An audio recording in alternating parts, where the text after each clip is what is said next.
हमारा बेटा।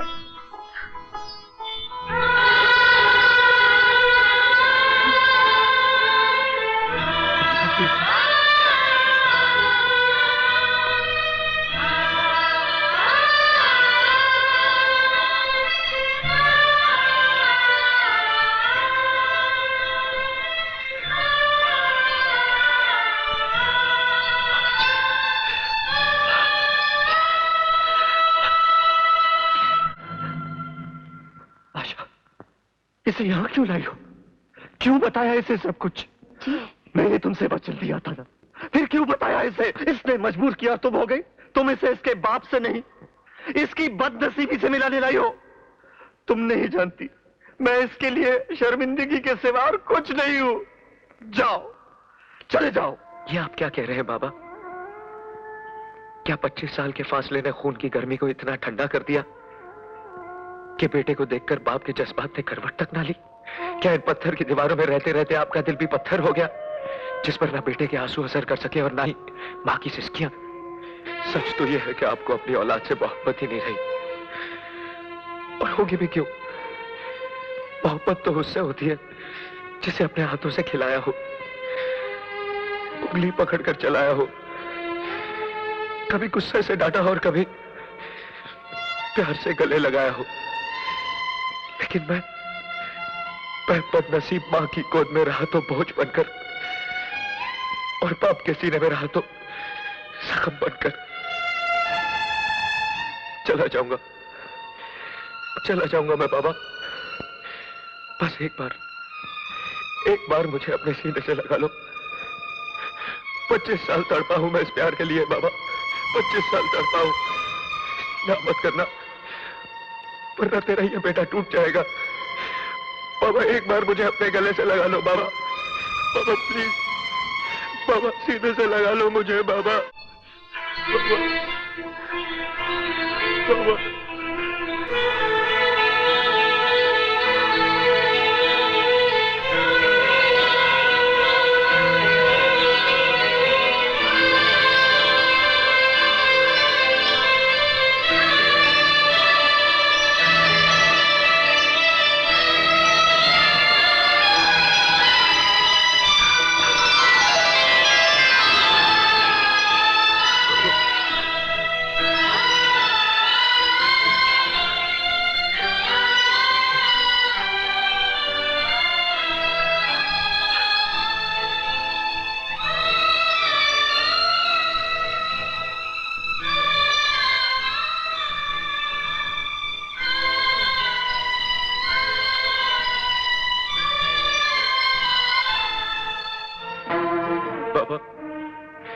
जिसने आपकी जिंदगी में इस काल कोठरी का अंधेरा भर दिया है, मैं उसकी जिंदगी के उजाले मिटा दूंगा।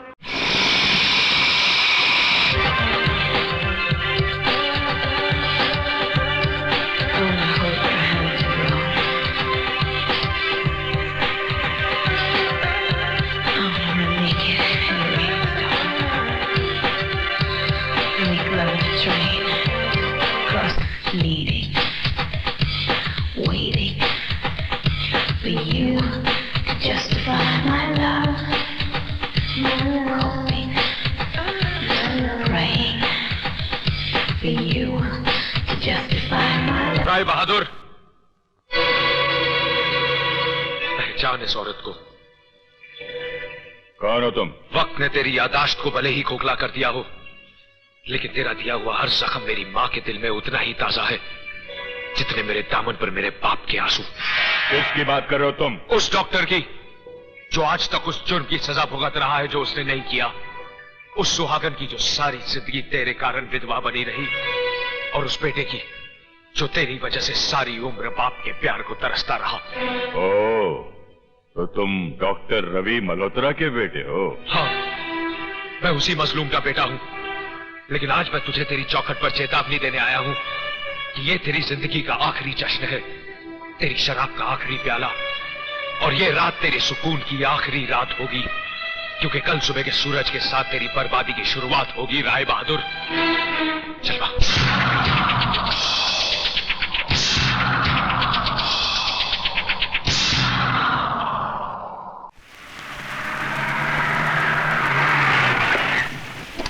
कितने हुए? 25 रुपए।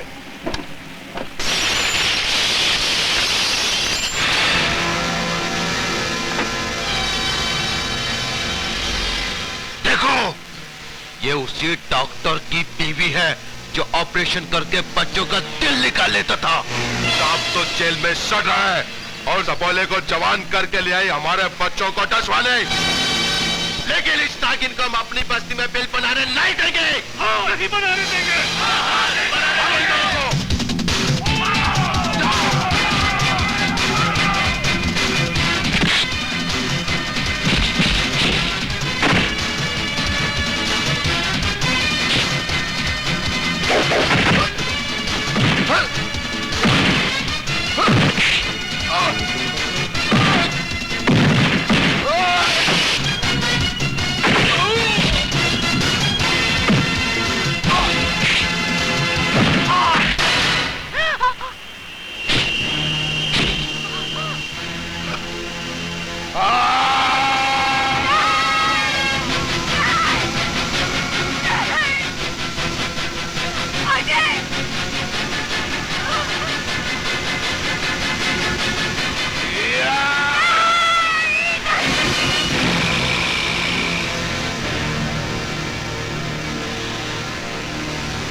जितना खून मेरे हाथ से बहा है उतना तो तूने मां का दूध भी नहीं पिया होगा, वरना इतनी मेहनत नहीं करनी पड़ती ये तलवार छुड़ाने में।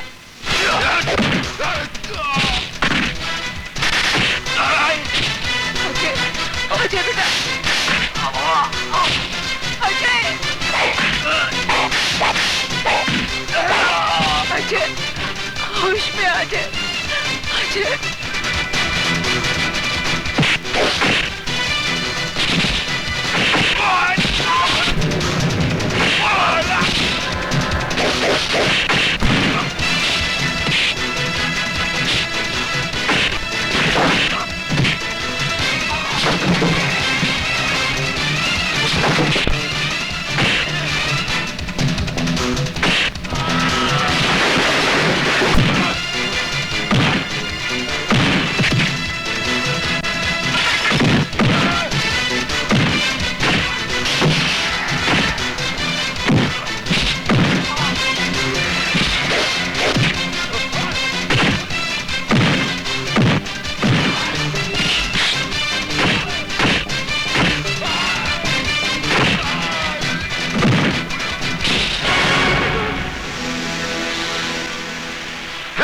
कोई जो हमें इस बस्ती से निकालना चाहता है, अगर है तो सामने आए। मैं कहता हूं सामने आए। कोई जुर्म नहीं किया था मेरे बाप ने, एक बेगुनाह को फंसाया गया था और उसकी बेगुनाही मैं साबित करूंगा। मैं। और कान खोलकर सुन लो, आज के बाद मेरी मां के खिलाफ किसी ने एक शब्द भी कहा तो उसका भी यही हश्र होगा।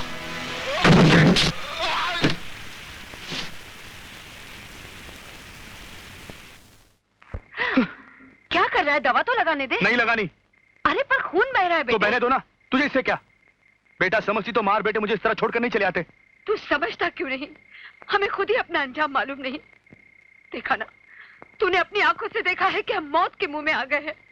अब इसमें तुझे कहां घसीटती मैं? क्यों? कायर समझ रखा है अपने इस बेटे को? राज में अरे एक बार कहा होता, तेरे एक इशारे पर अपनी जान निछावर कर देता। लेकिन तू थोड़ी मुझे कुछ कहेगी। मैं थोड़ी तेरा बेटा हूँ। तेरे तो सिर्फ ये राज, कैसी बातें कर रहा है? तुझे मैंने अपना दोस्त नहीं भाई समझा है। तू तो साले कुछ बोलना मत, मुंह तोड़ दूंगा तेरा। तूने तो साबित कर दिया है कि मैं तेरा कुछ नहीं, बस बातें करता है अपनेपन की। साले तेरी हिम्मत कैसे हो मुझे अकेला छोड़ जाने की? अच्छा बाबा, माफ भी कर दे। मैं कौन होता हूँ माफ करने वाला? माफी तो मुझे मांगनी चाहिए तुम लोगों से, जो आप लोगों को अपना समझ बैठा हूँ। पागल हूँ ना, बेवकूफ हूँ ना? राज, मैं जानती हूँ तुझे बहुत बुरा लगा है। अरे बुरा लगने की बात है कि नहीं? है कि नहीं माँ? है राज, लेकिन तू अपनी माँ को माफ नहीं करेगा। अच्छा बाबा, मैं तेरे पाँव पड़। अरे माँ, ये क्या कर रही है तू? तूने चाहे मुझे कुछ भी समझा हो, लेकिन मैंने तुझे हमेशा अपनी माँ का दर्जा दिया है। हाँ, थोड़ा बहुत गुस्सा तो कभी कभी आ जाता है, इसके लिए मुझे माफ कर दे माँ। राज, माफ कर दे मुझे। अब देखना तेरा ये बेटा क्या करता है। Dad, dad.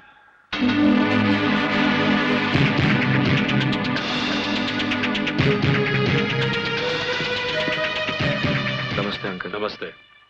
डैड, ये है मेरा दोस्त अजय, जिसके बारे में मैंने आपको बताया था। ओह, तो तुम हो डॉक्टर रवि मल्होत्रा के बेटे? जी हाँ अंकल, आप तो जानते होंगे मेरे पिताजी को। नहीं, मैं उन्हें नहीं जानता और ना ही कभी उनसे मिला हूं, लेकिन उनके बारे में सुना जरूर था, क्योंकि उनके साथ जब वो हादसा हुआ तो उसके 1 या 2 साल बाद मैंने वो हॉस्पिटल ज्वाइन किया। खैर, कहो मैं तुम्हारी क्या मदद कर सकता हूं? मैं उस हॉस्पिटल में एडमिट होना चाहता हूँ। एडमिट होना चाहते हो? लेकिन किस लिए? मैं अपने तरीके से साबित करना चाहता हूँ कि उस हॉस्पिटल में ह्यूमन ऑर्गन्स की स्मगलिंग होती है। ह्यूमन ऑर्गन्स की स्मगलिंग? What nonsense! तुम क्या समझते हो कि इतने बड़े अस्पताल में इस किस्म के गैर कानूनी धंधे होते होंगे? It's impossible. लेकिन ये सच है अंकल, उस हॉस्पिटल में ऐसा होता है। मैं 16 साल से इस अस्पताल में काम कर रहा हूं और मैंने आज तक ऐसी कोई बात नहीं सुनी। और कौन करेगा इस किस्म की गिरी हुई हरकतें? राय बहादुर। राय बहादुर? तुम्हारा दिमाग तो सही है, तुम जानते ही क्या राय बहादुर के बारे में? इस शहर की सबसे बड़ी हस्ती है वो, लोग देवता की तरह पूछते हैं उन्हें। डैड, मैं जानता हूँ आप ठीक कह रहे हैं। अगर अजय अपने दिल की तसल्ली करना चाहता है तो करने दीजिए इसे। देखो राज, इस मामले प्लीज डैड, कम ऑन। ठीक है, तुम कहते हो तो मैं इसे एडमिट करवा देता हूं, लेकिन एक बात का ध्यान रहे, तुम्हारी किसी भी हरकत से मेरी पोजीशन पर आंच ना आए। आप बेफिक्र रहें, ऐसा कुछ नहीं होगा। ओके। Thank you dad. चलो सर।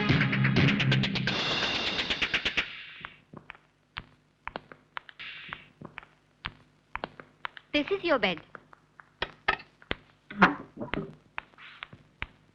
अंकल, आप बुरा न माने तो एक बात कहूँ। हाँ बोलो बेटा। मैं 6 दिन से अस्पताल में हूँ।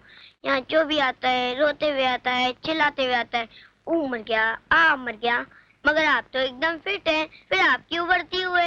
ये इसलिए भर्ती हुए हैं बेटा, क्योंकि इन्हें किसी का भुर्ता बनाना है। मजाक छोड़िए ना अंकल, इनको क्या बीमारी है बताइए ना।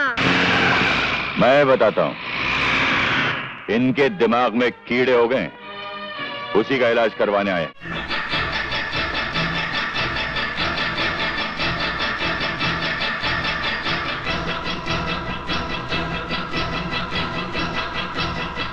लगता है मेरी बीमारी के बारे में काफी जानकारी है आपको।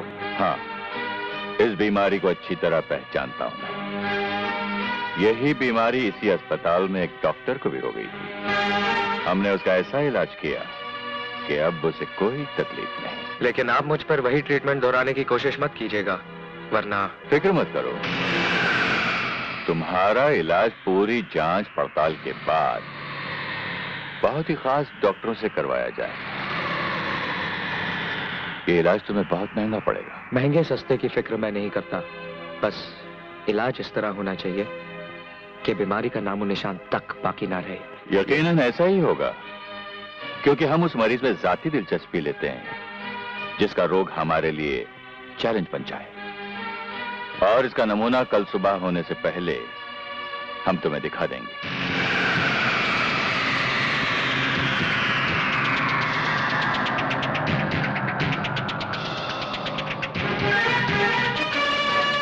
God bless you, my son.